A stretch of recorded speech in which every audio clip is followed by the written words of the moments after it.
हरे कृष्णा कृष्ण कृष्ण हरे हरे, हरे रामो राम रामो हरे हरे। सभी भक्तों का स्वागत है जो आज भागवत में जुड़े हैं, समय अपना मूल्यवान समय लेके श्रवण कर रहे हैं। तो आप लोगों के कारण मुझे भी दो शब्द बोलने का मौका मिल रहा है। तो हम लोग प्रभुपाद लीलामृत में चर्चा सुन रहे थे कि कैसे प्रभुपाद सैन फ्रांसिस्को में है और प्रभुपाद जो है एक सन्यासी के लिए विदेश जाना, क्योंकि जो श्री संप्रदाय के साधुगण हैं, तो श्री संप्रदाय के साधुगणों का कहना है कि अ, किसी भी साधु को विदेश नहीं जाना चाहिए, ये उनकी मान्यता है। क्योंकि वो बोलते हैं अगर आप विदेश जाओगे तो आपका संन्यास भंग हो जाएगा।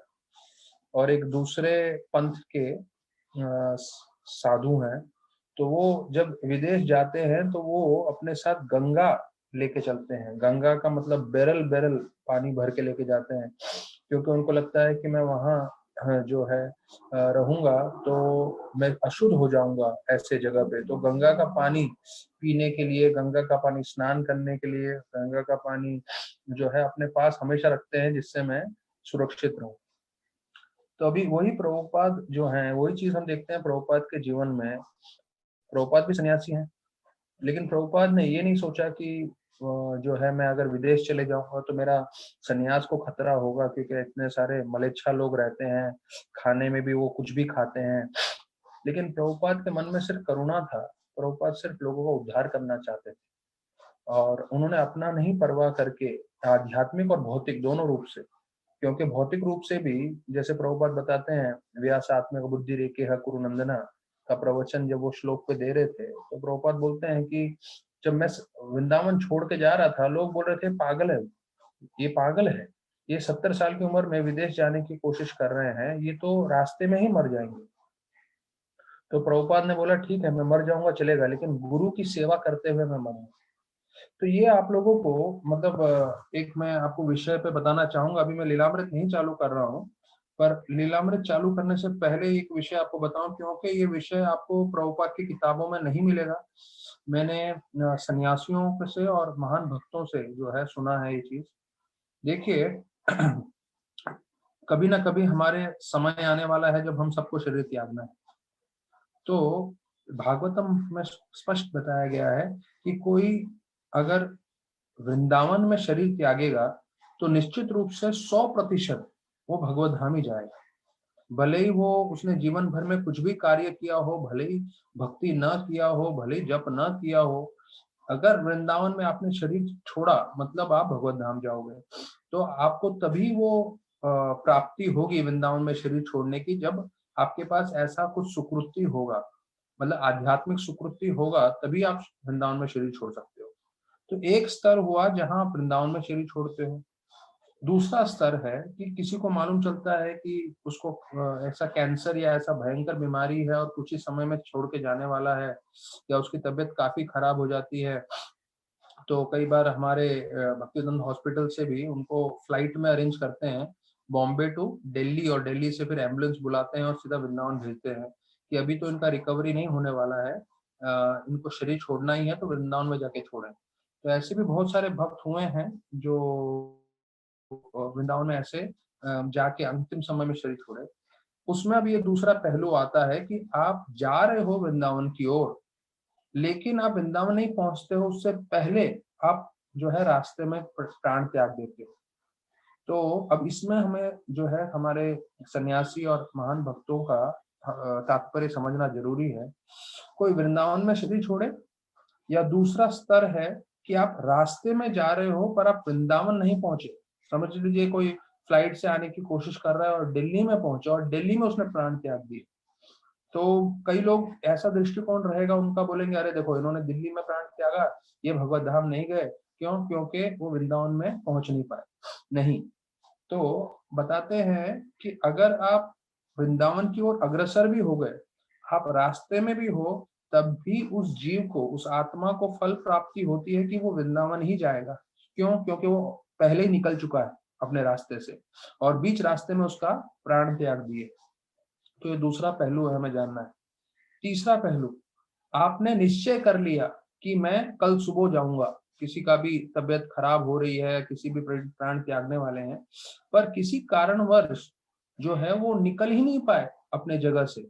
समझ लीजिए कोई मुंबई में निश्चय करता है हाँ मुझे वृंदावन जाना है, लेकिन वो निकल नहीं पाए किसी कारणवश, और उन्होंने मुंबई में ही प्राण त्याग दिए। समझ लीजिए वो बोलते हैं कल सुबह जाऊंगा मैं वृंदावन की, और सुबह का फ्लाइट टिकट अरेंज किया है दिल्ली के लिए और वृंदावन जाने के लिए, लेकिन वो रात को ही प्राण त्याग देते हैं, उसको भी उतना ही फल प्राप्त होगा। क्यों? क्योंकि उन्होंने निश्चय कर लिया है मुझे वृंदावन जाना है।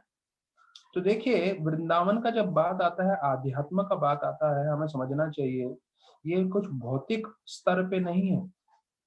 जैसे चैतन्य महाप्रभु बोले मोरा मन वृंदावन, तो अगर हमने वृंदावन जाने का निश्चय कर लिया, कि विशेष रूप से लोगों का अंतिम समय की मैं बात कर रहा हूँ, या तो वृंदावन में प्राण त्यागे, या तो वृंदावन जाते समय जो है ट्रेन में है या प्लेन में है या गाड़ी में है उसमें प्राण त्यागे, या सिर्फ वृंदावन जाने का 100% मन में इच्छा बना दी, लेकिन फिर किसी कारणवश नहीं जा पाए, तब भी उनको वृंदावन में ही शरीर छोड़ने का फल प्राप्त होता है, वो भगवत धाम ही जाते हैं। तो ये फल है आपको वृंदावन का स्मरण करने का, वृंदावन का जो है इच्छा करने का। अब देखते हैं हम इंद्रद्युम्न महाराज इतने महान जो है वैष्णव हैं, इतने सारे शिष्य हैं, पूरे विश्व भर में प्रचार कर रहे हैं, और उनके माता जी जो है, मैं फिर से ये कहानी सुनाऊंगा, जिन लोगों ने सुना है फिर से सुन सकते हैं, और ये बहुत प्रेरणा देने लायक कथा है ये उनका, जो मुझे बहुत इंस्पिरेशन मिलता है उनकी ये स्टोरी सुन के। इंद्रनंद महाराज हमेशा पूरे समय प्रचार कर रहे थे, और उनके शायद ब्रदर हैं और उनके मदर, उन्होंने किताबें दी, उन्होंने उनको बताया, लेकिन उनके मदर ने कुछ ज्यादा भक्ति में प्रोत्साहन नहीं लिया, उन्होंने ज्यादा भक्ति नहीं की।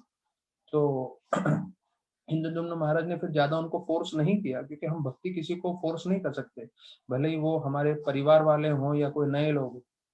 और इंद्रद्युम्न महाराज का तो सन्यासी है, उनका तो पूरा प्रचार पूरे विश्व भर में चल ही रहा है, तो वो प्रचार कर रहे थे।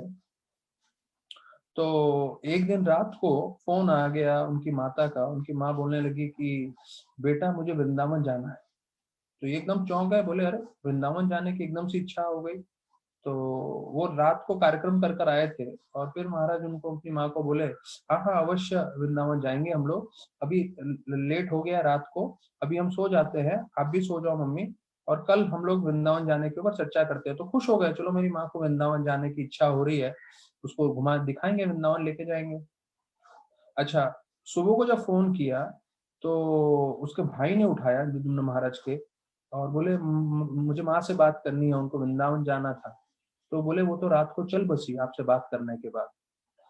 तो इंद्रद्युम्न महाराज को पूरा जो है चौंक गए, उनको इतना झटका लगा, बोला अरे कल रात को तो मेरी बात हुई थी, उनको वृंदावन जाना था। तो बोले उन्होंने आपको बताया नहीं, पर कुछ महीनों से उनको कैंसर हो गया था, और कुछ ही महीने थे उनके पास रहने के लिए, जीने के लिए। तो उन्होंने ये बोला था कि इंद्रद्युम्न को मेरे बेटे को नहीं बताइए, क्योंकि वो सन्यासी है, पूरा प्रचार कर रहे हैं, वो सब काम छोड़कर आ जाएंगे। और बोलते उस समय से कुछ आखिरी 6 महीनों से वो पूरी की पूरी आपकी जो दी हुई किताबें हैं वो पढ़ रहे थे, और आपके जितने भी लेक्चर्स हैं वो सुन रहे थे ऑनलाइन, और 6 महीने से वो पूरी तरह से कृष्णा भावनामृत थे।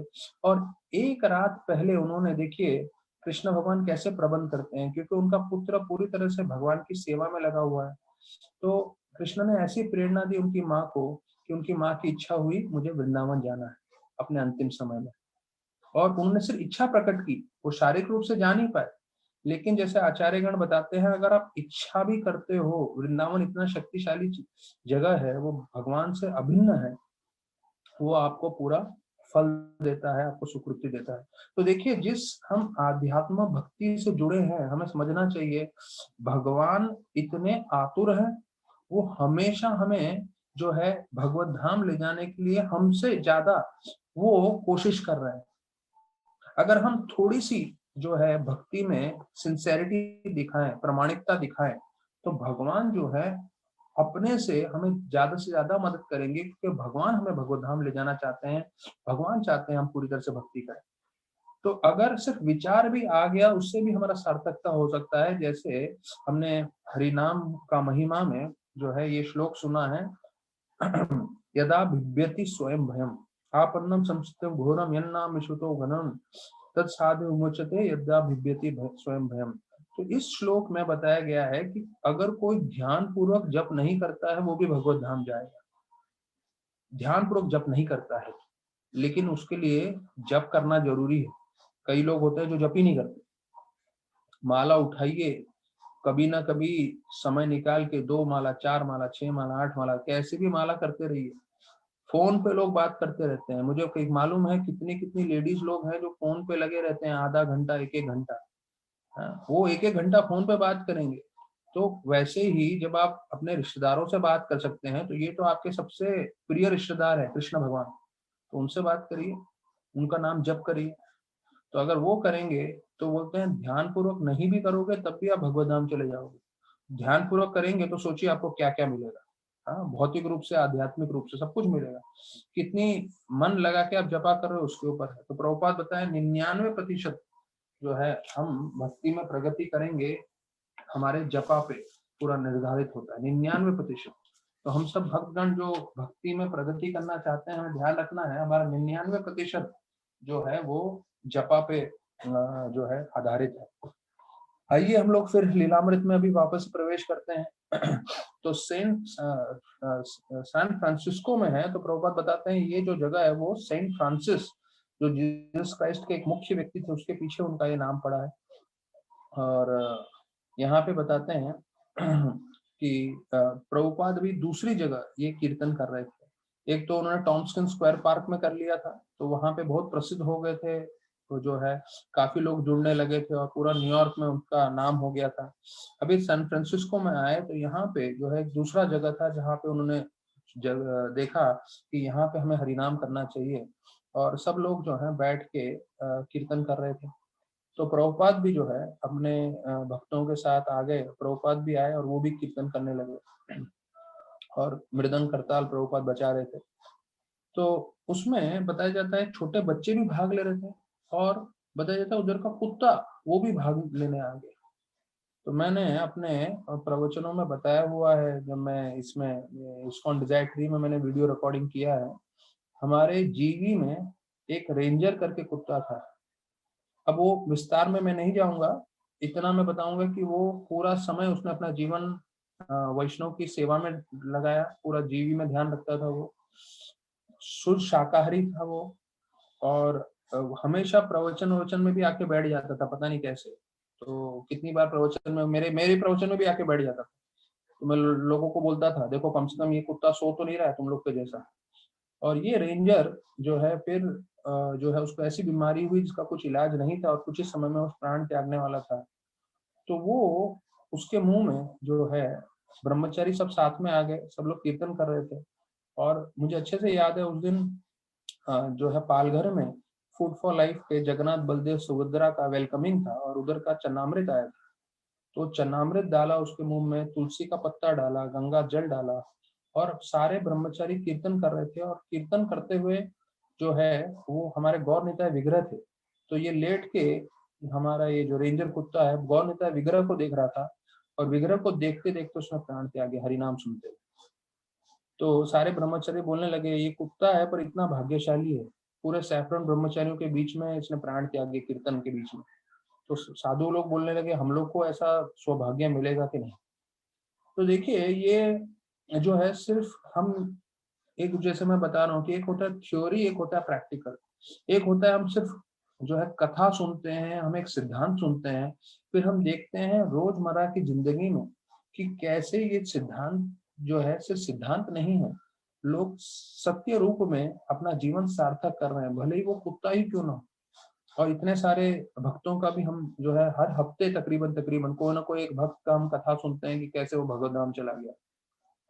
तो भक्तों को पूरा श्रद्धा होना चाहिए। जैसे प्रभुपाद बताते हैं कृष्ण भगवान बोल रहे हैं हम आत्मा है, तो हम कृष्ण भगवान की बात मानते हैं और उसके हिसाब से हम कार्य कर रहे हैं।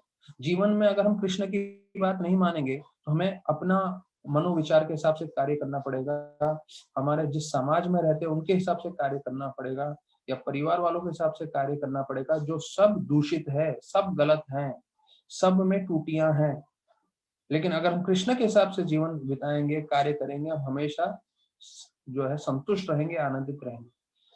अभी मुकुंद बोल रहे हैं प्रभुपाद को हमने पहले बहुत सारे ढोल बजाते हुए देखे, बोंगो बजाते देखे, पर कभी भी हमने प्रभुपाद को मृदंग बजाते हुए नहीं देखा। तो खास ये मृदंग न्यूयॉर्क में नहीं आया प्रभुपाद को, क्योंकि जो है स्थापना करते हुए समय लग रहा था, तो प्रभुपाद ने सैन फ्रांसिस्को में मंगाया था। तो बोलते हैं प्रभुपाद जब मृदंग को बजा रहे थे तो पहले तो ऐसा लग रहा था कि कोई पुराने मित्र एक दूसरे से मिल रहे हैं, और वो उनके लिए इतना स्वाभाविक था। और फिर जैसे ही उन्होंने कीर्तन में मृदंग बजाना चालू किया, तो मानो ऐसा ध्वनि उठने लगा, और जो आनंद हमें प्राप्त होने लगा वो हजारों लाखों गुना ज्यादा था। अब ध्यान रखिए, मुकुंद जो है वो, उसको प्रभुपाद ने मृदंग बजाना सिखाया था, मृदंग मतलब ढोल, तो वो उनको वहां सिखा रहे थे न्यूयॉर्क में, और इनको अच्छे से कीर्तन आता था। लेकिन बोलते हैं पहली बार प्रभुपाद को मृदंग बजाते हुए देखते हुए जो है, बोलते हैं सभी भक्तों का और प्रभुपाद का जो आनंद था वो हजारों गुना बढ़ गया कीर्तन में। बोलते हैं जिस तरह से प्रभुपाद से मृदंग पकड़ते थे और जिस तरह से प्रभुपाद जो बजाते थे, वो ऐसा लगता था कि दो पुराने मित्र मिले हैं और दोनों एक दूसरे के साथ जो है प्रेम का व्यवहार कर रहे हैं। तो प्रभुपाद ने मृदंग बजाया, ये पूरे जो है सैन फ्रांसिस्को में फैल गया। सारे भक्त उसी के बारे में बात करने लगे, अरे प्रभुपाद ने मृदंग बजाया, प्रभुपाद ने मृदंग बजाया, और क्या मृदंग बजाया। अभी हम लोग इस बात का अनुभव नहीं कर सकते क्योंकि हम लोग कोई प्रभुपाद से मिले ही नहीं, और जो है मृदंग बजाते हुए हमने देखा नहीं है। लेकिन हम समझ सकते हैं कि प्रभुपाद जब मृदंग बजा रहे थे, हमें समझना चाहिए कि ये उनके पिताजी की इच्छा थी। पिताजी ने बचपन में उनको जो है मृदंग का टीचर उनके साथ रखा था और उनको मृदंग सिखाया था कि भविष्य में ये राधा रानी का भक्त बने। जो सभी साधुओं से वो एक ही आशीर्वाद मांगते थे अपने बेटे के लिए, अभय के लिए, कि ये राधा रानी का भक्त बने और इसका भक्ति दुनिया को दे। तो वो जब मृदंग बजा रहे थे, ये उनका बचपन का उनका हाथ बैठा हुआ है, जो मतलब उन्होंने शायद छोटे से बच्चे थे, बालक थे, तब से सीखा हुआ था। तो 70 साल की उम्र में जब वो आचार्य हैं, सन्यासी हैं और अभी गुरु बन चुके हैं, दीक्षा दे रहे हैं, तो उनका जो पकड़ था और उनका जो जोश था, वो हम भौतिक रूप से समझ नहीं सकते, सिर्फ आध्यात्मिक रूप से हम समझ सकते हैं। तो वो बोलते हैं कि कीर्तन मतलब मृदंग होना चाहिए, इसलिए कई कई जो शिष्य होते हैं प्रभुपाद के, वो बोलते हैं जैम्बे बिल्कुल नहीं बजाना चाहिए, जैम्बे बिल्कुल रजोगुण का प्रभाव होता है, कीर्तन मतलब सिर्फ मृदंग होना चाहिए। तो कई लोगों का ऐसा दृष्टांत भी है। पर हम लोग रथ यात्रा के समय जैम्बे एम्बे बजाते हैं, और जब हम लोग पिकनिक विकनिक पे जाते हैं तो जैम्बे बजाते हैं, वो एक अलग चीज है। पर मृदंग बोले तो महत्वपूर्ण, सबसे महत्वपूर्ण चीज है, क्योंकि वो बलराम जी का विस्तारित रूप है। अच्छा, अभी जब कीर्तन की बात आती है, मैं आप लोग को एक और पॉइंट यहाँ पे बताना चाहूंगा। कीर्तन हमेशा हरे कृष्ण महामंत्र का होना चाहिए, ये प्रभुपाद का स्टैंडर्ड था। और प्रभुपाद बीच में कभी कभी जो है जय राधा माधव भजन गाते थे या कुछ गाते थे, लेकिन महत्वपूर्ण जो है महामंत्र ही रहता था। कभी कभी वो गोविंद जय जय, गोपाल जय जय, राधा रमन हरि गोविंद जय जय, वो सब भी गाए हैं, लेकिन महामंत्र ही मेन रहना चाहिए। अगर हम चाहते हैं लोगों का उद्धार हो,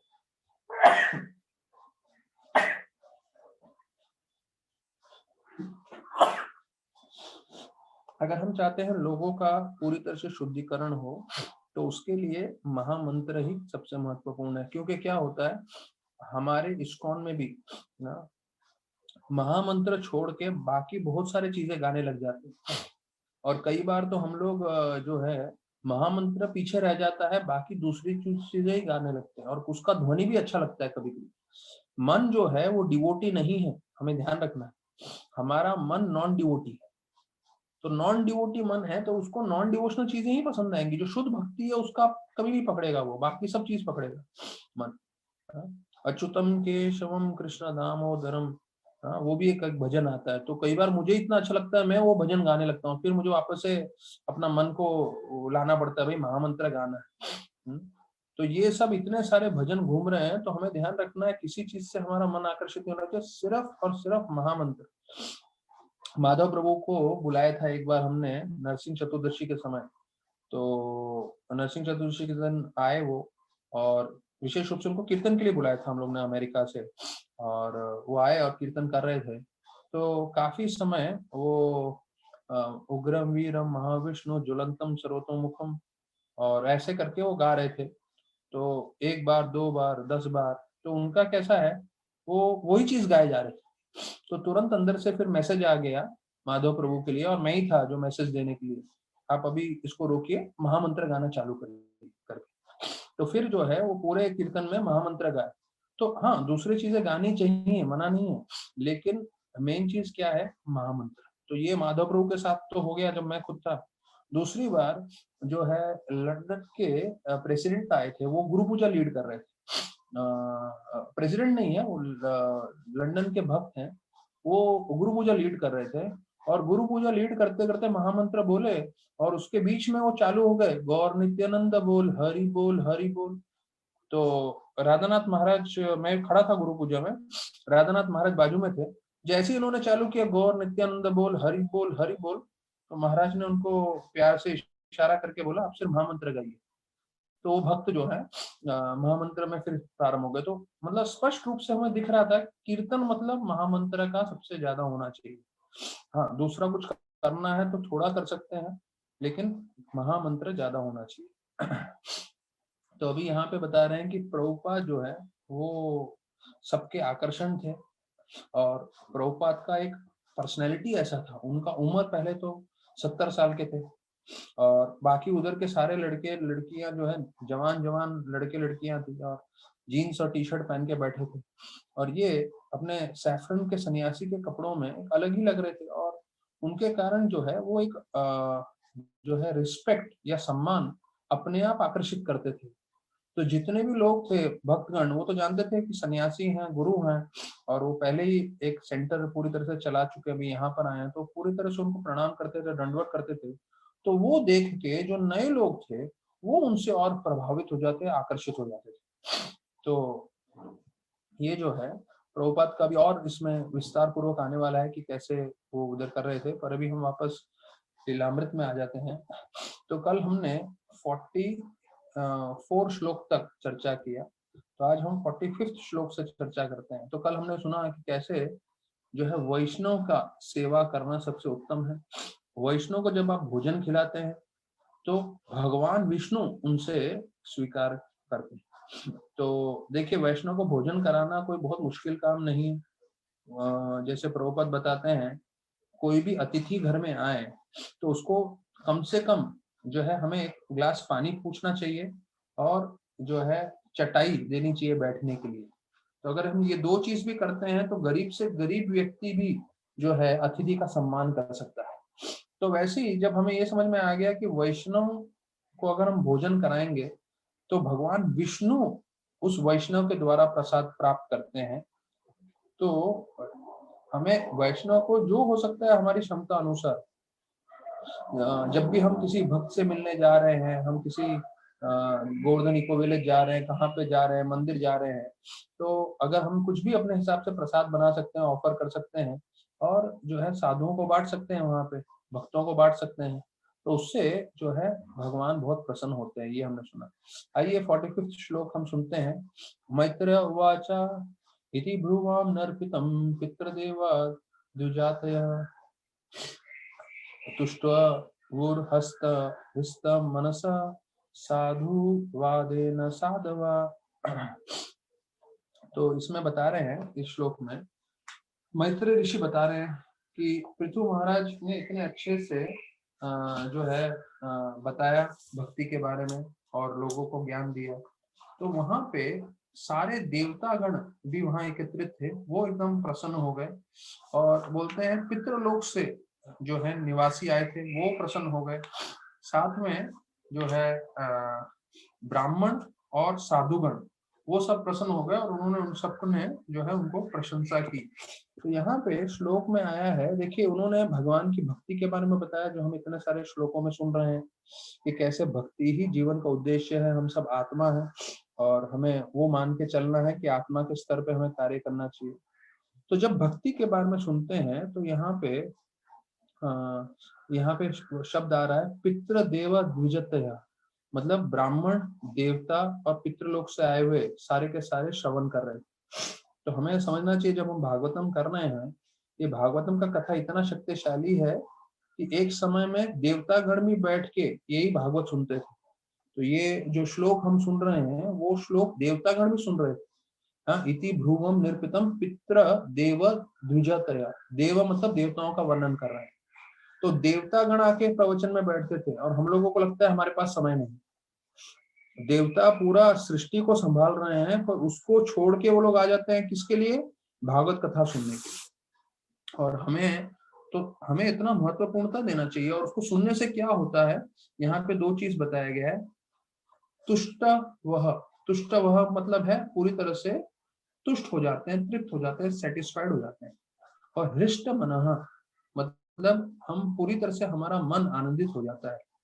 तो ये दो गुण हैं अगर हम हरि कथा सुनेंगे तो। एक तो हम संतुष्ट हो जाएंगे और हमारा मन पूरी तरह से शांत हो जाएगा। ये महत्वपूर्ण है हमारे लिए कि रोज हम हरि कथा सुने। मैं ये बार बार अनुरोध कर रहा हूँ सभी भक्तों से कि हमें रोज नित्य रूप से कथा सुनना है। कई भक्तों को मेरा सुनना है, मैं वो नहीं बोल रहा हूँ, किसी और भक्त का सुने। अगर किसी को दूसरों भक्तों का कथा अच्छा लगता है तो, लेकिन सुनना जरूरी है। तो अगर आप सुनोगे रोज कथा तो यहाँ पे वर्णन किया गया, आप हमेशा संतुष्ट रहोगे और आपका मन भी प्रसन्न रहेगा, संतुष्ट रहेगा। नहीं तो मन इतना विचलित हो सकता है। कल ही हमने न्यूज में सुना, हाँ, जो है संदीप नाहर का, कैसे आत्महत्या कर दिया उन्होंने। मन इतना आपका विचलित हो सकता है, परेशान परेशान कर सकता है आपको, यहाँ तक कि आपका जीवन अंत करा सकता है। तो उसका समाधान एक ही है, भागवत कथा। तो जो यहाँ पे देवतागण भी सुन रहे हैं और उनको भी आनंदित हो रहे हैं वो। तो प्रभुपाद भी लिखते हैं कृष्णा बुक में कि कृष्णा किताब अगर कोई पढ़ेगा तो पूरी तरह से उसका मन संतुष्ट हो सकता है, पूरी तरह से वो आनंदित हो सकता है। अब कलयुग के प्रभाव से हमें पढ़ना बिल्कुल पसंद नहीं है। अगर हमें बोलेंगे चलो पिक्चर देखना है, मूवी देखना है, ये सब देखना है, या यूट्यूब या फेसबुक पे जाना है, तो उस पर हम लोग आधा आधा एक एक घंटा हम लोग बिता सकते हैं, 2 घंटा 4 घंटा बिता सकते हैं इंटरनेट पे। लेकिन पढ़ना मुश्किल है। लेकिन इसका कोई दूसरा समाधान नहीं है। मतलब जो सही चीज है वो आपको जानना चाहिए, क्योंकि अगर आपको मालूम है अगर किसी चीज की बीमारी हो गई है और बीमारी का सही दवाई अगर आपके पास नहीं होगा तो आप कभी भी बीमारी से ठीक नहीं होंगे। तो बीमारी हमारी क्या है? हमारा मन पूरी तरह से अशांत है। हम लोग सब टेंशन में है, हम पूरा चिंताग्रस्त रहते हैं। तो जैसे शरीर स्वस्थ होना जरूरी है, कैसे जरूरी है? अगर आपको बुखार आ रहा है, खांसी आ रहा है और वगैरह वगैरह, आपका शरीर दर्द हो रहा है, सर दर्द हो रहा है, तो आपको आराम करना जरूरी है, तब आपका शरीर स्वस्थ हो जाता है। तो जब शरीर स्वस्थ होता है तभी आप सब कार्य अच्छे से कर सकते हैं। उसी प्रकार से आपका मन स्वस्थ होना जरूरी है। आप क्रोधित हो रहे हो, आप लड़ाई झगड़ा कर रहे हो, आप परेशान हो, आप चिंतित हो, टेंशन में हो, एंजाइटी में हो, इसका मतलब आपका मन बीमार है। मन बीमार रहेगा तो आप हमेशा विचलित रहेंगे, फ्रस्ट्रेटेड रहेंगे। मन को प्रसन्न करना जरूरी है, उसका एक ही मार्ग है, वो है भागवत। तो कल के श्लोक में मैंने फिर सुना था, फिर से वो दोहरा रहे थे कि जिस तरह से हम भोजन करते हैं ये हमें बार बार सुनना जरूरी है। कोई भी व्यक्ति ऐसा नहीं बोल सकता पिछले 4 दिन से मैंने भोजन नहीं किया। जितने भी कथा सुनने वाले हैं सब लोग ने रोज भोजन समय टू समय कर ही लेते हैं। और कभी गलती से एक स्किप हो जाए, ब्रेकफास्ट स्किप हो जाए तो लंच में बरोबर खा लेते हैं, लंच स्किप हो जाए तो डिनर जल्दी ले लेते हैं, बरोबर रात को भोजन कर लेते हैं। क्यों? क्योंकि उनको मालूम है कि भोजन करना जो है शरीर के लिए आवश्यक है, उसके बिना हम कमजोर हो जाएंगे। उसी प्रकार से हरि कथा रोज श्रवण करना जरूरी है। ये चैतन्य चरितामृत के श्लोकों का वर्णन है। सही लीला अमृत विने खाई यदि अन्नपन्ने तबे भक्तेरा दुर्बल जीवन है। कि अगर हम भोजन नहीं करते तो कैसे हम लोग दुर्बल हो जाते हैं, वैसे ही हम अगर हरि कथा नहीं सुनेंगे आध्यात्म जीवन में हम दुर्बल हो जाएंगे। और प्रभुपाद दूसरी जगह भागवतम में लिखते हैं कि आप जितना ज्यादा सुनोगे, जैसे आप बहुत ज्यादा भोजन करोगे तो क्या हो जाता है, आपको इंडाइजेशन हो जाएगा, बदहजमी होगी, आप पचा नहीं पाओगे। तो ये भौतिक रूप से अगर आप जब भोजन ज्यादा करते हो तो उसका ये प्रॉब्लम होता है। पर आध्यात्म जीवन में ये प्रॉब्लम नहीं है। आध्यात्म में समझ लीजिए आप उनको 1 घंटा आधा घंटा जो है श्रवण करना था, उसकी जगह आपने 2 घंटा श्रवण कर लिया, 3 घंटा श्रवण कर लिया, कोई प्रॉब्लम नहीं। जितना ज्यादा श्रवण करेंगे, जितना ज्यादा जप करेंगे, आप आनंदित ही आपको अनुभूति होगी। तो भक्तों ने अनुभव किया है, कभी कभी हमारा प्रवचन 1 घंटे से ऊपर चला जाता है, 1.5 घंटा 2 घंटा चला जाता है, तो उसके बाद हम फ्रस्ट्रेटेड फील नहीं करते। हमको क्या लगता है, अरे इतना अच्छा श्रवण हुआ, भगवान के ध्वनि के संपर्क में थे, तो हम उतना आनंदित हमें लगता है। तो ये चीज ध्यान रखना है, जैसे रोज हम भोजन खाते हैं वैसे रोज हमें श्रवण करना है। अगर श्रवण नहीं करेंगे तो मन पूरी तरह से विचलित रहेगा, पूरी तरह से फ्रस्ट्रेटेड हो जाएगा। और देखिए, हम सबको एक चीज स्वीकार करना है कि हम जन्मों जन्मों से बीमार थे, अर्थात हम भक्ति नहीं कर रहे थे, हमारे मन में पूरी तरह से अनर्थ भरे हुए हैं। तो उससे निकलने का मार्ग एक ही है, भक्ति। तो इतने जन्मों जन्मों का जो अनर्थ है, अगर उसको निकालना है, तो अभी से 5-10 साल में भक्ति किया हुआ तो हमें नहीं लगना चाहिए कि अरे अभी हमने 16 माला प्रारंभ कर दिया, कथा सुनना श्रावण चालू कर दिया तो सब ठीक होगा। नहीं, हमें बहुत संघर्ष रहेगा।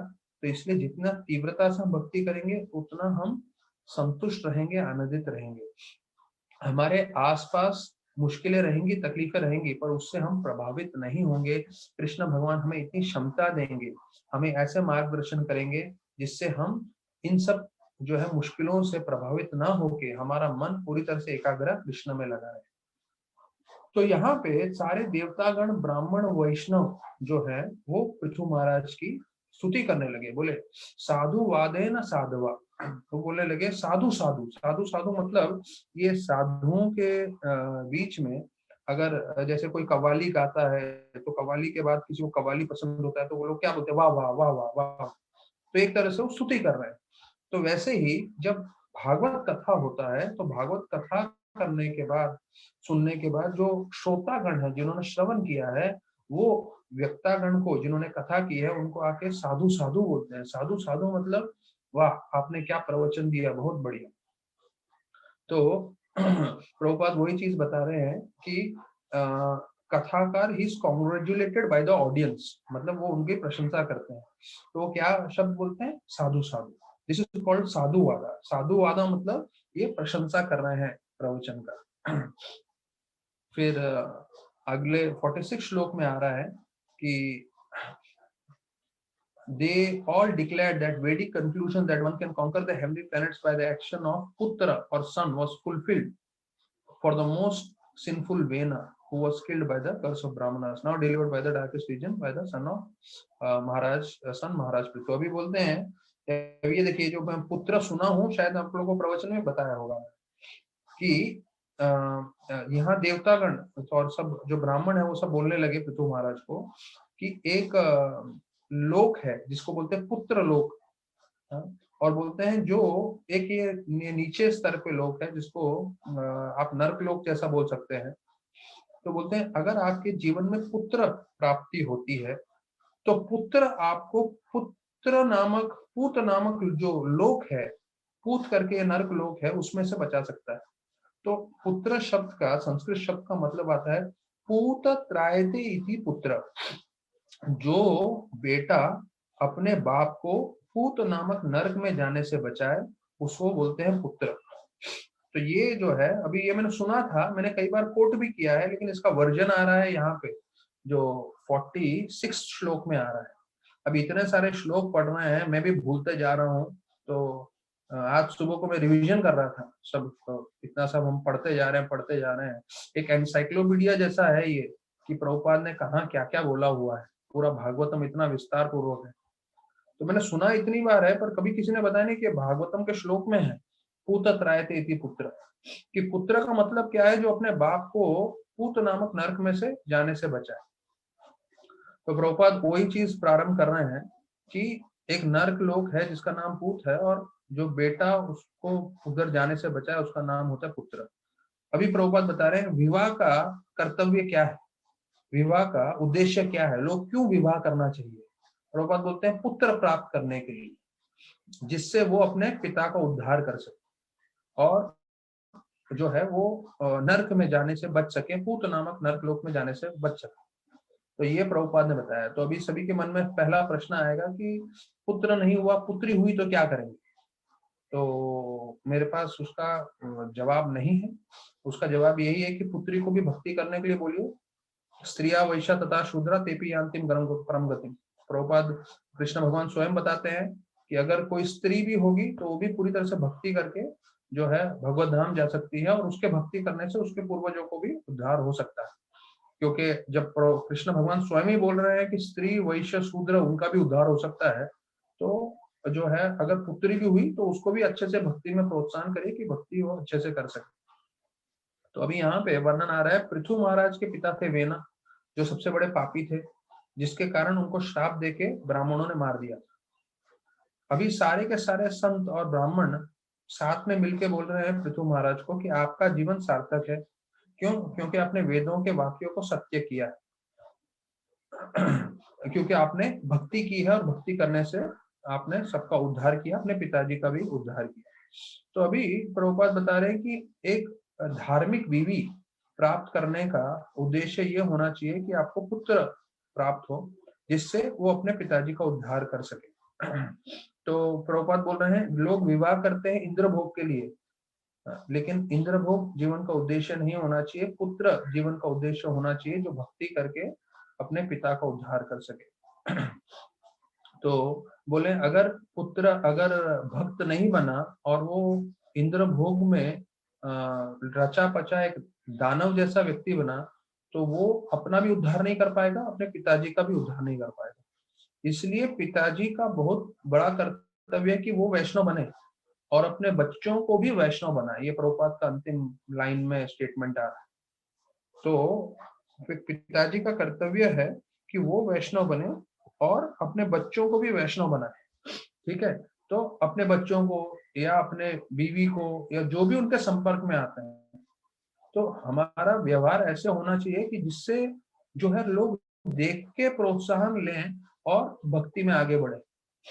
तो वो एक वैष्णव का हमेशा कार्य होना चाहिए। तो जरूरी नहीं है हर वैष्णव को प्रचार करना है, 2 घंटा लेक्चर देना है, 1 घंटा प्रवचन देना नहीं।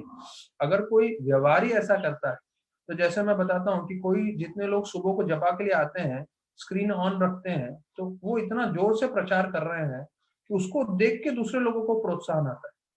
तुलसी विलास प्रभु आज है नहीं, तो मैं आपको बता दूं, उनका जॉब चल रहा है।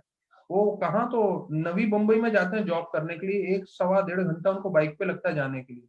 तो 5 से 7 जपा करते हैं, 7 बजे में, पौने 7 में वो बाइक पे फिर जो है निकल जाते हैं और पूरा दिन भर जॉब करते हैं, जॉब करके वापस बाइक में आते हैं शाम को। लेकिन जो है उनका स्ट्रिक्ट है, 5 से 7 बजे तक जपा करते रहते हैं।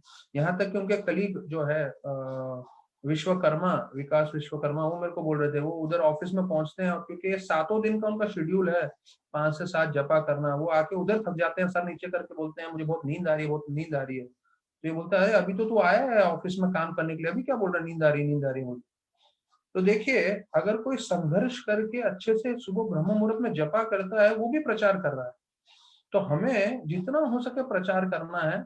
और जैसे बोलते हैं कि बोलने की आवश्यकता कम होनी चाहिए, ऐसा नहीं है हर एक को प्रवचन करना है। जैसे एक कहावत आती है कि बहुत जरूरी हो तो बोलिए, पर दिन भर के कार्य आपके ऐसे होने चाहिए कि दिन भर के कार्य से आप प्रचार कर रहे हैं।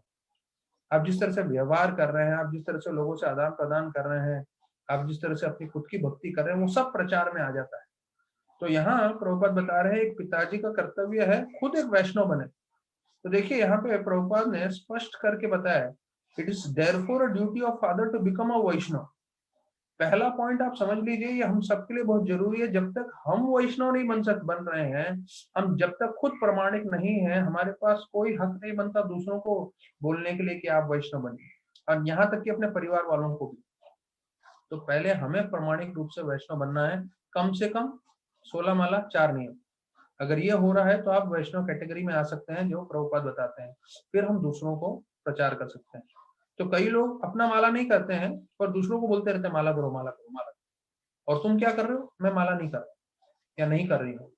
तो वो नहीं होना चाहिए। आपको पहले माला करना चाहिए, उसके बाद दूसरों को प्रचार करना चाहिए। ठीक है, अभी 47वां श्लोक। हिरण्यकशिपुश्चापि भगवान् निन्दयातम वीक्षुर अत्यगात्सुनोः प्रह्लादस्य अनुभवात्। हिरण्यकशिपु चापी, अभी उदाहरण दे रहे हैं कि किसने, महाराज पृथु ने अपने पिताजी का उद्धार कर दिया वेन ने, वेन का, जो एक राक्ष दानवी स्वभाव के थे। तो अभी हिरण्यकशिपु का वर्णन आ रहा है। हिरण्यकशिपु चापी मतलब हिरण्यकशिपु भी वैसे थे। कौन थे हिरण्यकशिपु? प्रहलाद महाराज के पिता। और भगवत निंदया तमः, तो भगवान का निंदा किया, उससे तमा, तमा मतलब नरक की ओर वो अग्रसर हो गए। तो याद रखिए, जो भी भगवान का निंदा करता है, भक्तों का निंदा करता है, तो भले ही उसको मालूम ना चले, वो अपना नरक की ओर अपना भविष्य बना रहा है। तो हम भक्तों को ध्यान रखना है कि वो अभक्त हमारी निंदा ना करे। तो कैसे वैसे करके उसको जो है मीठा बोल के या कुछ भेंट दे के उसका मुंह बंद कराना जरूरी है, क्योंकि अगर वो हमारी निंदा करेगा वो नरक में जाएगा। तो यहाँ पे वही चीज लिखा है, हिरण्यकशिपु चापी भगवान निंदया तमा, भगवान की निंदा करके वो तमा मतलब नरक लोक की ओर अग्रसर हो गए। लेकिन उनके भक्त, उनके पुत्र प्रहलाद महाराज, उनकी भक्ति के कारण जो है वो भगवत धाम चले गए। तो प्रभुपाद तात्पर्य में बता रहे हैं कि प्रहलाद महाराज जो है उनको नरसिंह देव ने बोला कि आप वर मांगिए। तो उनकी भक्ति के कारण और सहनशीलता के कारण उन्होंने बोला मुझे भगवान आपसे कुछ वर नहीं चाहिए। और उनको लगा कि जो प्रामाणिक भक्त है वो भगवान से कुछ नहीं मांगता। तो फिर प्रभुपाद बता रहे हैं कि जब हम भगवान की सेवा करते हैं और सेवा करते समय हम सोचते हैं कि हमें क्या मिलेगा, तो वो एक वैश्य का स्वभाव है, एक बिजनेसमैन जो धंधा करते हैं उनका ऐसा स्वभाव होता है कि मैं कुछ करूं तो मुझे उसके बदले में क्या फायदा होगा। तो हम जब भगवान की भक्ति करते हैं तो हमें ये नहीं सोचना चाहिए हमें क्या मिलेगा। तो अगर हम वो सोच रहे हैं तो फिर हम बिजनेसमैन जैसे हो गए, हम जो है शुद्ध भक्ति नहीं कर रहे। तो फिर उन्होंने एक चीज बोला कि अगर आप मुझे कुछ देना ही चाहते हैं तो मेरे पिताजी को नरक से बचा लीजिए और उनको भगवत धाम भेज दीजिए। तो भगवान नरसिंह देव ने तुरंत उनकी इच्छा स्वीकार की और प्रभुपाद लिखते हैं कि हिरण्यकशिपु नरक जाने के जगह सीधा भगवत धाम चले गए अपने बेटे की कृपा से। तो अभी ये मेरा प्रश्न है, अभी मैं जो है अभी सीनियर डिवोटी से पूछ के जो है इसका समाधान निकालने वाला हूँ कि हिरण्यकशिपु ने तो कभी जपा नहीं किया, हिरण्यकशिपु ने तो कभी जो है 4 नियम पालन नहीं किए, बिना कुछ किए सिर्फ उसका पुत्र भक्ति कर रहा था, शुद्ध भक्ति, तो उसके कारण वो भगवत धाम चला गया और वो योग्य थे नरक में जाने के लिए। तो मतलब अगर पुत्र अच्छे से भक्ति करे, पिताजी ने कुछ नहीं किया हो, उसके बाद भी वो भगवत धाम जा सकता है। तो इसका मतलब ये है कि अगर हम लोग प्रामाणिकता से भक्ति करें, यहाँ पे प्रभुपाद स्पष्ट बता रहे हैं कि हिरण्यकशिपु नरक में जाने के जगह नरसिंह देव की कृपा से सीधा भगवत धाम चले गए। तो मेरा भी ये प्रश्न है कि अगर हम लोग प्रामाणिक रूप से भक्ति करें और अगर हमारे पिताजी जो है अगर नियम नहीं पालन कर रहे होंगे, माला नहीं किया होगा, कुछ नहीं किया होगा, शायद वो भी भगवत धाम जा सकते हैं, क्योंकि प्रभुपाद ऐसा वर्णन कर रहे हैं। वो अलग बात है कि हम लोग प्रहलाद महाराज की जैसे भक्ति नहीं कर रहे हैं, लेकिन जितनी तीव्रता से हम भक्ति करें वो हम पर है। तो फिर बताते हैं कि एक वैष्णव जो है हमेशा तकलीफें झेलने के लिए तैयार रहता है। तो वो हमेशा तकलीफें झेलता है और वो दूसरे लोगों को नर्क लोक से बचाने की कोशिश करता है। वो तो ये एक वैष्णव का गुण है कि वो अपने जीवन में तकलीफें झेलता है और दूसरों को उद्धार करने की कोशिश करता है। अभी आप लोगों को एक नया न्यूज सुनाऊंगा जो मैंने 25 सालों में नहीं सुना, मैंने कल के प्रवचन में सुना था। प्रभुपाद के साथ थे, आप लोग को सुन के काफी अच्छा लगेगा ये चीज। प्रभुपाद के साथ थे नंद कुमार प्रभु। नंद कुमार प्रभु मतलब ये प्रभुपाद के पर्सनल सर्वेंट थे। अब नंद कुमार प्रभु भक्ति में आने से पहले वो वेगन जैसे थे। वेगन मतलब जो रॉ फूड, और वेगन नहीं थे वो एग्जैक्टली, उसको बोल सकते हो रॉ डाइट खाते थे, नेचुरोपैथी वाले होते हैं ना वैसा। तो वो पर्सनल सर्वेंट थे, तो उन्होंने सोचा कि चलो एक बार प्रभुपाद को इसके बारे में पूछ लेते हैं। तो वो उन्होंने प्रभुपाद को पूछा कि प्रभुपाद भक्ति में आने से पहले मैं सिर्फ कच्चा खाता था, सैलेड्स और ये और वो सब। तो प्रभुपाद आप क्या बोलते हैं इसके बारे में और आपकी क्या राय है? अभी ये जवाब आप सुनिए आप लोग सब। प्रभुपाद बोले सबसे बढ़िया है अगर आप कच्चा खा सकते हैं तो। बोले आप कभी बीमार नहीं पड़ोगे, आप हमेशा स्वस्थ रहोगे। और हम ये पब्लिक में बोलते नहीं है, क्यों? क्योंकि पब्लिक फॉलो नहीं कर सकता। प्रभुपाद ने जवाब दिया, बोले प्रभु जो जितने भी लोग हैं वो लोग सब इंद्र भोग करना चाहते हैं, जिह्वा से भी स्वादिष्ट से स्वादिष्ट आइटम बना के खाना चाहते हैं। तो इसलिए हम लोग ये चीज उनके सामने कभी बोलते नहीं है कि कच्चा खाना चाहिए। पर कई जो है डॉक्टर्स और ये लोग भी बोलते हैं कि अगर हम खाने के साथ थोड़ा सैलेड रखते हैं तो वो हमारे हाजमे के लिए बहुत अच्छा रहता है, डाइजेशन के लिए बहुत अच्छा रहता है। तो सैलेड खाने के लिए आज भी ayurvedic doctor as well as allopathy doctor, दोनों डॉक्टर इसको रिकमेंड करेंगे। आप लंच खा रहे हो, डिनर खा रहे हो, तो थोड़ा आपके पास सैलेड होना चाहिए, ककड़ी दोपहर के समय में, या गाजर या वगैरह रात के समय, ऐसा। तो सैलेड आप खाते हैं तो उससे अच्छा होता है। तो प्रभुपाद का ये वाक्य है कि जितना आप कच्चा खाएंगे उतना उत्तम है, लेकिन लोग फॉलो नहीं कर सकते, इसलिए हम ये पब्लिक को बताते नहीं है। तो मतलब मैं बता रहा हूँ कि ये हमें जानना जरूरी है कि रॉ डाइट भी अच्छा है हमारे शरीर के लिए। तो हम लोग पूरा नहीं खा सकते, पर जितना कभी कभी हो सके खाना चाहिए। अभी प्रभुपाद बता रहे हैं कि देखिए वैष्णव मतलब क्या।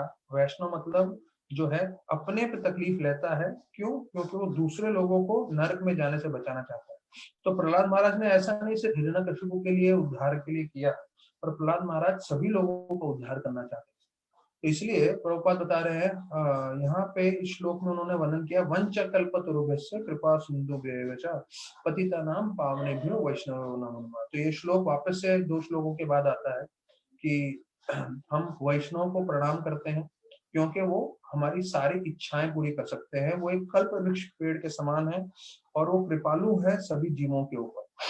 तो वैष्णव जो होते हैं वो कल्प वृक्ष पेड़ के समान है। कल्प वृक्ष पेड़ अर्थात जिसके पास आप जाके जो इच्छा करें वो आपकी इच्छा की पूर्ति हो सकती है।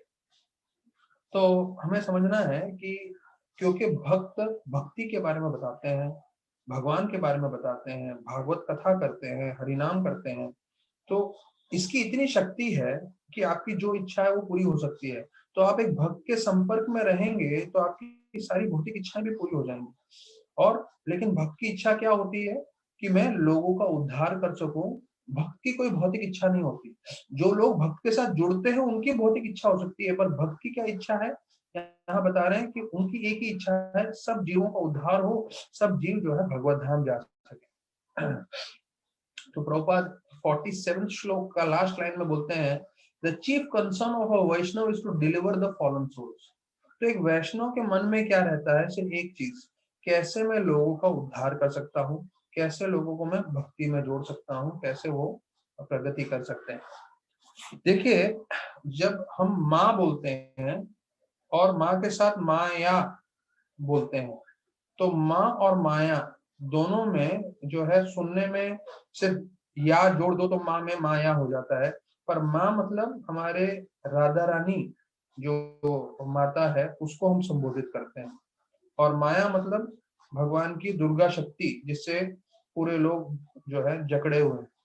तो माँ और माया में जो है शब्द के ध्वनि में थोड़ा सा ही अंतर है, पर वास्तविक रूप में आध्यात्मिक रूप से पूरा जो है पूरी दुनिया माया के प्रपंच में फंसी हुई है। और जो भक्त होते हैं वो राधा रानी से प्रार्थना करते हैं। तो यही राधानाथ महाराज का प्रश्न था, हम लोग जो जर्नी होम में सुन रहे थे। तो मैं जर्नी होम में आप लोग को बता रहा हूँ ये कि जब वो कृष्णदास बाबा जी महाराज को पूछे तो बोले राधा रानी के बारे में आप बताइए। तो पिछली बार मैं आप लोग को चर्चा कर रहा था, पर मैं सोच रहा था राधा रानी के विषय पे जब चर्चा करना है तो विस्तार पूर्वक करना चाहिए, ध्यान से समझना चाहिए। बिना पूरी तरह से आप अच्छे से जब तक उसको समझे नहीं है बोल नहीं सकते। तो बोलते हैं कृष्णदास बाबा जी महाराज के आंखों में आंसू आने लगा और वो राधा रानी के बारे में समझाने लगे। अब ये देखिए, ये आपको स्पष्ट रूप से राधा रानी के बारे में जो महाराज बता रहे हैं बहुत महत्वपूर्ण है, सब लोग ध्यान से सुनिएगा। जिसको लिखना है लिख भी सकते हैं। बोलते हैं साधु और शास्त्र बताते हैं भगवान एक है, लेकिन वो एक में पुरुष और स्त्री दोनों है। भगवान एक है कि हमें भी कोई पूछेगा राधा के बारे में कि कौन है, तो हमें बताना है भगवान एक ही है, लेकिन एक में वो पुरुष भी है स्त्री भी है। तो जब पुरुष है वो कृष्ण है और वही भगवान का स्त्री रूप राधा रानी। तो बोलते हैं आध्यात्मिक जगत में वही भगवान जो है दो रूप में रहते हैं। कौन से रूप में? राधा और कृष्ण के रूप में, जो सब प्रेम के स्तोत्र हैं। ये महत्वपूर्ण है हमारे लिए। वो सब प्रेम के सोर्स हैं, सब ओरिजिन ऑफ ऑल लव। तो हम लोग सब जितना भी प्रेम की बात कर रहे हैं, प्रेम का उत्पत्ति कहाँ से हो रहा है? राधा कृष्ण से आध्यात्मिक जगत में। तो फिर राधानाथ महाराज कृष्णदास बाबा जी महाराज से पूछने लगे कि वो तो ठीक हो गया कि हाँ, प्रेम के जो है जो उनका उनके उनसे राधा कृष्ण से प्रेम आ रहा है आध्यात्मिक जगत से, तो ये भौतिक जगत में जो लोग प्रेम की बात कर रहे हैं तो उसका क्या संबंध है? तो कृष्णदास बाबा जी महाराज बोले ये माया का प्रभाव है कि हम वो भगवान का प्रेम भूल चुके हैं जो हमारे आत्मा को संपूर्ण रूप से संतुष्ट कर सकता है, और आत्मा के लिए सबसे अनिवार्य है ये राधा कृष्ण का प्रेम। तो वो छोड़ के माया के प्रभाव में हम लोग बाकी सब प्रेम में फंस जाते हैं। हम बहुत सारा प्रेम ढूंढ रहे हैं अपने परिवार में, पति पत्नी में, बच्चों में, रिश्तेदारों में, दोस्तों में और चीजों में, लेकिन वास्तविक रूप में हमारे हृदय में जो हमें प्रेम चाहिए वो सिर्फ एक ही व्यक्ति से मिलने वाला है, वो है राधा कृष्ण। तो फिर बोलते हैं कृष्ण भगवान स्वयं रुके रहते हैं कि कब मैं भक्तों के प्रेम में वशीभूत हो जाऊं। मतलब मैं पूर्ण पुरुषोत्तम भगवान हूं और मैं अधीन होना चाहता हूं, किससे? भक्तों के प्रेम से। तो भगवान रुके हुए हैं और वो हमें ज्ञान देने के लिए है राधा रानी, कि भगवान स्वयं रुके हैं भक्तों के अधीन होने के लिए, भक्तों के अंडर में आने के लिए, और ये ज्ञान देती है स्वयं राधा रानी, जो प्रेम का ज्ञान है। तो राधा रानी का दो गुण बताते हैं कि भगवान की करुणा शक्ति है वो, और उनमें पूरा प्रेम भरा हुआ है। तो राधा रानी के दो गुण का वर्णन किया है। क्या? कि वो भगवान की करुणा शक्ति है, कंपैशन है। तो वो कंपैशन होने के कारण, करुणा होने के कारण वो सब जीवों को उद्धार कर सकती है। और जितना भी हम प्रेम के बारे में जानते हैं, सुनते हैं, वो प्रेम के स्तोत्र हैं राधा रानी। तो अभी राधानाथ महाराज बताते हैं मैं पूरा पृथ्वी घूम चुका था और इतने साधुओं से मिल चुका था और इतने सारे मैं सिद्धांत सुन चुका था, पर ये भक्ति के बारे में, राधा रानी के बारे में सुन के मुझे इतना अच्छा लगा और मुझे समझ में आने लगा कि पूरा भक्ति के इंचार्ज कौन है? राधा रानी। तो फिर बोलने लगे कि अधिकांश लोग जो है तीन स्तर पे बताते हैं। अधिकांश लोग इंद्र तृप्ति में लगे हैं, 99.99% लोग। ठीक है, तो हमने जो हिसाब भी लगाया 10,000 में एक व्यक्ति भक्त बनता है इंडिया में। इंडिया में नहीं, मुंबई में। इंडिया में तो और कम हो जाएगा काउंट। तो 10,000 में एक व्यक्ति भक्त बनता है, वो भी शुद्ध भक्त नहीं है, सिर्फ भक्ति में जुड़ता है। और ऐसे मेरा मेरा हिसाब बताता है कि ऐसे 10,000 इस्कॉन की डिवोटी में एक शुद्ध भक्ति के लिए पूरी तरह से अग्रसर होता है। बाकी 9,099 लोग, 9,999 लोग जो है भक्ति कर रहे हैं, लेकिन भक्ति के साथ साथ उनको जो है इंद्र भोग भी चाहिए, ये भी चाहिए, वो भी चाहिए, पावर, पोजीशन, नेम, फेम सब चाहिए। तो वो फिर शुद्ध भक्ति के कैटेगरी में नहीं आते, इसलिए वो पूरी तरह से अग्रसर नहीं हो पाते। तो यहाँ पे बता रहे हैं महाराज, पहला कैटेगरी आता है लोगों का जो पूरी तरह से इंद्र भोग में लगे हुए हैं, उनको भौतिक चीजें चाहिए। अब उसमें से कोई एक होंगे, हजारों में एक, जिनको मुक्ति चाहिए। ठीक है, ये दूसरा कैटेगरी हो गया, जिनको मुक्ति चाहिए। मुक्ति मतलब कौन सा? भगवान में लीन होना। तो वो एक अलग हो गया कैटेगरी, दूसरा कैटेगरी। और फिर तीसरा कैटेगरी आता है कि आध्यात्मिक जीवन में एक आनंद है, एक प्रेम का, जैसे बोलते ना, फव्वारा छूटा हुआ है, जिसके अंदर हर आत्मा पूरी तरह से नशे में डूब सकता है। वो आते हैं तीसरे कैटेगरी के लोग, जो राधा रानी के अंडर में आते हैं। इसलिए जितने भी गौड़ीय वैष्णव हैं, गौड़ीय वैष्णव मतलब राधा रानी के अंडर में आते। तो भक्ति सिद्धांत ठाकुर बोलते हैं हम जितने भी गौड़ीय वैष्णव हैं, सब जाके आध्यात्मिक जगत में राधा रानी की सेवा करने वाले हैं। तो कृष्ण की सेवा हम लोग नहीं करते हैं, हम राधा रानी की सेवा करते हैं और राधा रानी कृष्ण की सेवा करते हैं। तो बोलते हैं देखिए, एक है, पहला मैं वापस से दोहराऊंगा, महाराज बहुत अच्छे से बताते हैं। एक है 99.99% लोग दुनिया के इंद्र भोग में लगे हैं, उसमें से कई लोग मुक्ति के पीछे पड़े हैं, उसमें से मतलब उसके अलावा। और उसके बाद में जो है ये आनंद का जो फव्वारा है, जो प्रेम का राधा रानी जो ज्ञान देती है, उसमें जो है भक्त लोग लगे हैं। तो बोलते हैं कि जैसे जैसे मैं राधा रानी के बारे में सुन रहा था, तो मुझे समझ में आने लगा कि क्यों यहाँ के साधु लोग, अभी ये दो गुण बताते हैं, राधा रानी की कृपा के लिए नम्रता दिखाते हैं। देखिए, हम लोग को ये ध्यान रखना है, कई लोगों को लगता है अरे अभी तो जर्नी होम चर्चा कर रहे हैं, मैं एक दो लोग देखता हूँ डिस्कनेक्ट हो जाते हैं हमारे मीटिंग में से, पर जो हम भागवतम में सीख रहे हैं उतना ही जरूरी है ये सब चीजें जो राधानाथ महाराज हमें सिखा रहे हैं। जो डिस्कनेक्ट होके छोड़ रहा है मीटिंग इतना 1 घंटा सुनने के बाद, उनका मेन पॉइंट मिस हो रहा है। महाराज बता रहे हैं कि राधा रानी की कृपा प्राप्त करने के लिए जितने भी साधु हैं, वो जो है तीव्रता से और प्रामाणिकता से नम्रता दिखाते हैं। तो देखिए यहाँ पे फॉर्मूला बता रहे हैं राधा रानी की कृपा हमें कैसे प्राप्त हो सकता है। हम सब जानते हैं भक्ति पूरा राधा रानी के अंडर में आता है, और राधा रानी हमें कृष्णा के साथ संपर्क करा सकती है। उनकी कृपा प्राप्त करने के लिए हमें नम्रता चाहिए, और नम्रता के दो गुण बता रहे हैं महाराज। एक, हम पूरी तरह से प्रामाणिक होने चाहिए। दूसरा, हम पूरी तरह से तीव्र होने चाहिए। Intense and genuine humility will please Radha Rani. तो ये बहुत महत्वपूर्ण है। हम इतने सारे प्रवचन सुनते रहेंगे, पर ऐसे शब्द हमें बार बार सुनने नहीं मिलेगा। अगर हमें राधा रानी को प्रसन्न करना है, तो उसकी कृपा प्राप्त करने के लिए हमें जो है तीव्रता और जो है प्रामाणिकता से नम्रता का जीवन व्यतीत करना पड़ेगा। तो हम लोग तीव्रता से भक्ति, तीव्रे न भक्ति योगे ना, इतना श्लोक में सुना है भागवत में। यहाँ पहली बार मैं सुन रहा हूँ तीव्रता से नम्रता करना और प्रामाणिकता से नम्रता करना। हमारा दो गुण बता रहे हैं नम्रता के, ये तीव्रता होना चाहिए और नम्रता और प्रामाणिकता मतलब जेन्युइन होने चाहिए, तब जाके हमें राधा रानी की कृपा प्राप्त होगी। तो फिर महाराज बोल रहे हैं कि मेरी ये जो है बड़ी तीव्र इच्छा होने लगी कि कैसे जो है मैं भक्ति और करूं, और ये राधा रानी का जो प्रेम का भाव है वो समझ सकूं।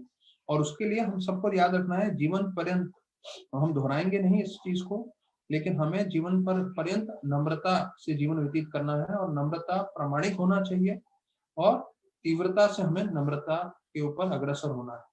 तो नम्रता मतलब हम आजीवन काल के लिए सभी भक्तों के दास हैं, हम सभी भक्तों के जो है सेवक हैं, भले ही हमारी पदवी कुछ भी बन जाए। ये राधानाथ महाराज भी बताते हैं, मैंने पहले भी बताया हुआ है, पर क्योंकि नम्रता का विषय आ गया है तो मैं फिर से दोहराना चाहूंगा ये चीज कि हमें आजीवन काल के लिए हम सभी भक्तों के दास ही रहेंगे।